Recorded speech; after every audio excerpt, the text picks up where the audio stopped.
Pessoal, e nesse editorial a gente começa com uma notícia boa, né? Diga-se de passagem. Você deve lembrar o quanto eu já falei do caso do Coronel Naime. Para mim, isso vai entrar para o livro de história como um dos maiores erros que o judiciário já cometeu. O caso do Coronel Naime, para mim, é absurdo. Você lembra do Coronel Naime? Pois é. Hoje, depois de 461 dias preso, o Coronel Naime recebeu a liberdade provisória por parte do ministro Alexandre de Moraes. Eu já vou te explicar isso aqui. Matéria do Metrópolis. O ministro Alexandre de Moraes determinou a liberdade provisória do Coronel Jorge Eduardo Naime, que ficou detido durante 461 dias. Ele é réu no processo que investiga possíveis omissões de membros da Polícia Militar do Distrito Federal, frente aos atos antidemocráticos de 8 de janeiro. A decisão dessa segunda-feira avalia que não há mais necessidade da medida cautelar extrema, já que Naime foi recentemente transferido para a reserva remunerada, equivalente à aposentadoria dos militares. Com isso, Moraes segue os últimos entendimentos relacionados ao PMs réus. Todos os 5 militares da alta cúpula estão na reserva. Só porque ele entrou na reserva, ou seja, ele aposentou e o ministro Supremo Alexandre de Moraes mandou liberar ele. Vamos relembrar o caso. O Coronel Naime tinha férias programadas, tá? Férias programadas. Isso aqui eu posso provar tudo em matérias de jornal para vocês. Estava com as férias programadas. Saiu de férias 2 dias antes dos ataques do 8 de janeiro. Ele não participava dos grupos que estavam falando sobre o 8 de janeiro, porque ele já estava com férias marcadas. Quando começou os ataques do 8 de janeiro, ele foi convocado. Ligaram para ele e falaram: ó, precisamos de você. Ele saiu das férias, foi para frente de batalha, apanhou, foi medicado e quando foram liberados imagens, o jornal Metrópolis apurou imagens dele prendendo manifestantes, ferido, com um corte na cabeça, corte na perna, ferido e prendendo manifestantes. A acusação do Alexandre de Moraes contra ele é de omissão. E só para constar, o Exército deu uma nota dizendo que não ia acabar com os acampamentos antes do 8 de janeiro acontecer, que o Exército não ia acabar com os acampamentos. Ele fez uma nota falando que o Exército tinha sim, ele fez uma carta escrita, né, um ofício, dizendo que o Exército tinha que tirar porque aqueles acampamentos apresentavam risco à segurança dos moradores de Brasília. Então ele era contra os acampamentos. E mesmo assim, alguém precisava ser pego para Cristo. Depois de tudo isso, depois de filmagens dele enfrentando tudo, depois de tudo isso, mesmo assim ele foi preso. E permaneceu preso por 361 dias, ou 461 dias. Outro detalhe, o Ministério Público ele tem a obrigação de, dentro do prazo de 15 dias, se o réu está preso, oferecer a denúncia. A denúncia, só para você entender, é a peça que o Ministério Público faz quando ele vai imputar um crime a você. Então, por exemplo, olha, você soltou um pum no elevador, esse é o crime. O Ministério Público tem que escrever o seguinte: olha, fulano de tal, no dia tal, na hora tal, fez tal coisa. Vai chegar até você e você vai falar: não, era minha vozinha que estava lá que soltou, não foi eu. Você sabe o porquê você está sendo denunciado. É a denúncia que diz qual o crime que você cometeu. Isso nunca aconteceu com o Naime.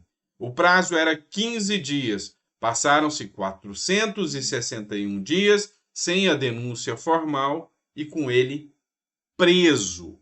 Vocês têm noção do que é isso? E agora ele só foi liberado porque ele se aposentou e os outros que foram liberados por ter se aposentado também se estendeu a ele. Sabe, é insano pensar que esse homem teve preso por 461 dias. Eu acompanhei tudo do 8 de janeiro, as CPIs, eu vi o depoimento dele, eu vi as provas que foram juntadas na CPI, e ele não pôde juntar essas provas nem no processo. A defesa, que ficou durante 461 dias mais de um ano, 100 dias a mais de um ano, quase, acompanhando o processo, falava: eu não tenho o que fazer, não tem denúncia, não tem processo, não tem eu vou defender ele como? Então, isso aqui na Constituição é chamado de exceção. Exceção é quando você não observa as questões legais. E tribunal de exceção é proibido na nossa Constituição. Então, fico feliz hoje que o Coronel Naim tenha sido liberado. Para mim, já falei, não foi só uma vez, um dos maiores erros judiciários da história. Isso aqui ainda vai estar nos livros de história. Isso aqui que aconteceu foi um absurdo em relação ao Coronel Naim. Não tenho dúvidas, mediante o composto probatório que a gente extrai de lá da CPI do 8 de janeiro. É um absurdo o que aconteceu. Vamos lá. Folha de São Paulo volta a alfinetar o Lula. Pois é. Está escancarado que o Lula não sabe o que fazer sobre o Rio Grande do Sul. Está escancarado que a tragédia escancarou a ineficiência do governo. Olha o que a Folha de São Paulo diz. Reação à tragédia do Rio Grande do Sul vira problema no governo e Lula busca ato para contornar a imagem. Ou seja, a reação dele foi tão pífia que se tornou um problema. E aqui a Folha, sabe, pôs até um pouco da culpa na oposição, porque a oposição conseguiu mostrar as falhas e o governo não conseguiu mostrar suas virtudes, ou seja, coisas boas feitas durante a ajuda ao Rio Grande do Sul. A tragédia do Rio Grande do Sul atravancou a estratégia de comunicação pré-definida pelo governo. E, incomodado com a reação de oposicionistas às medidas federais, o presidente Lula planeja ações em resposta às críticas. Presta atenção. Ações em respostas às críticas. Quem critica o governo Lula vai ter ação contra ele. Integrantes do governo admitem falhas no enfrentamento à crise, especialmente na comunicação. A principal queixa apontada por Lula a pessoas próximas é que o Executivo Federal não consegue obter o reconhecimento pelas ações adotadas. A grande questão é que já ficou escancarado que o governo Lula não aceita críticas, não quer críticas, é ineficiente no combate a tragédias. Ponto. O problema maior é que a popularidade do Lula, a cada pesquisa que sai, está menor ainda. Ontem saiu uma pesquisa dizendo que 55% dos brasileiros não tolerariam o Lula para um segundo turno. Ou seja, se 55% dos brasileiros dizem não para o Lula, é não. Nem as pesquisas conseguem mudar aqui o foco. É não. Então o Lula está num nível de desespero visível. Quando ele foi lá na Bahia, em Teixeira de Freitas, para inaugurar acho que foi o Minha Casa Minha Vida, sabe, ele estava transtornado, xingando o prefeito, gritando, porque o prefeito é uma falta de respeito, o prefeito não está lá para recepcionar ele, que o prefeito devia ter vergonha de não estar lá para recepcionar ele, que está dando coisas para a prefeitura. Será mesmo? Pois é, o transtorno, o nível de desespero está latente, ou seja, agora a gente vê o mercado saindo fora do Lula, o mercado falando que se arrependeu do Lula. Então, a chance de reeleição do Lula é minimamente prevista, é quase impossível. Vão ter que criar uma narrativa boa para justificar aí a hipótese do Lula ficar até o final do mandato. Já é isso, tá? E a Folha de São Paulo tá, sabe, ela tá caindo na real que, opa, se vai nesse caminho, a única emissora que vai ter voz é a Rede Globo, que está recebendo grana pra caramba do governo Lula e que está servindo como uma assessoria de imprensa total ao Lula. A Folha de São Paulo já sacou e falou, opa, se eu não começar a fazer minhas críticas e ouvir o que os bolsonaristas estão falando, eu vou pro saco. É isso que está acontecendo. E olha só, criticou o Alexandre de Moraes também. Ó, matéria da Folha de São Paulo, Moraes põe freio em ofensiva contra o bolsonarismo e reduz o tom em decisões. Ofensiva contra o bolsonarismo? Onde está a imparcialidade disso? É um ministro da Suprema Corte atacando um espectro político. E a Folha de São Paulo já reconhece isso. O ministro do STF, Alexandre de Moraes, pôs um freio nos últimos meses na rigidez de decisões que envolvem o ex-presidente Bolsonaro e seus aliados. O movimento, segundo pessoas com interlocução com o Supremo, reduz o risco de ampliação dos atritos da Corte com o Congresso e também dos ataques de apoiadores de Bolsonaro contra o Judiciário. Diminuiu também a possibilidade de que a opinião pública passe a enxergar o ex-presidente como vítima de perseguição pelo STF. Vamos resumir aqui em português, claro? Deu reflexo. As ações do Alexandre de Moraes refletiram nos demais ministros. A minha opinião, isso aqui é só opinião, não é dado, é minha opinião, meu palpite. Os outros 10 ministros da Suprema Corte chegaram no Alexandre de Moraes e falaram: para! Você está atrapalhando a gente fazer nossas viagens lá para fora.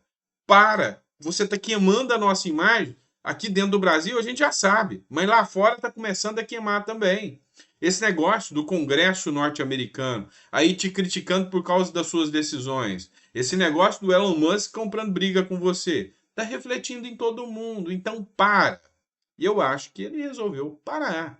Então, na minha visão, não é medo de vitimizar o Bolsonaro, não é nada disso. É que refletiu nos outros ministros da corte. E por causa disso, ele pôs freio na ofensiva contra o outro lado político, que é o bolsonarismo. Não sou eu que estou falando, não.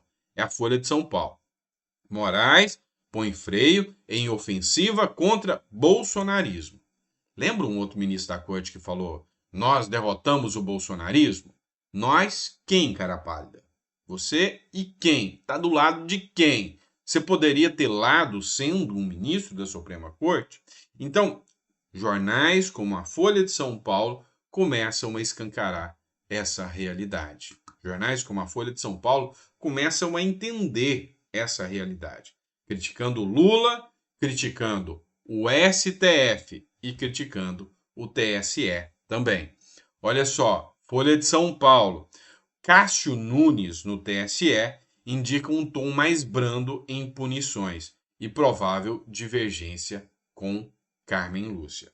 A próxima gestão eleita pelo TSE, que é o Tribunal Superior Eleitoral, que se inicia em junho, terá lado a lado ministros com perfis diferentes no comando da corte, o que pode gerar entendimentos divergentes nas eleições municipais desse ano. Enquanto a futura presidente, a ministra Carmen Lúcia, costuma ser firme na aplicação das leis e rigorosa na análise dos casos, Cássio Nunes Marques, o vice-presidente eleito, tem postura mais branda nas punições e defende uma visão mais garantista do direito. Mais garantista do direito, tá? Ele está tentando ser isento. Então, ele está votando de acordo com o perfil dele. Tanto é que às vezes ele vota contra o Bolsonaro, às vezes ele vota a favor do Lula, né? Está sendo isento. Mas a grande questão que a gente levanta aqui é que em 2026 ele vai ser o presidente do TSE. Ele vai ser o presidente do TSE. Então, em 2026, se o Cássio Nunes realmente manter uma visão de neutro, de imparcial, como que vai ficar a regra do jogo? Porque lá em 2022, essa ninguém duvida que teve um empurrãozinho do TSE partindo para cima do Bolsonaro e do bolsonarismo. Em 2022, foi assim. Em 2026, vai ser o Cássio Nunes. Há quem acredite que a regra do jogo vai ser mais igual para todo mundo, né? E você, o que você pensa sobre 2026?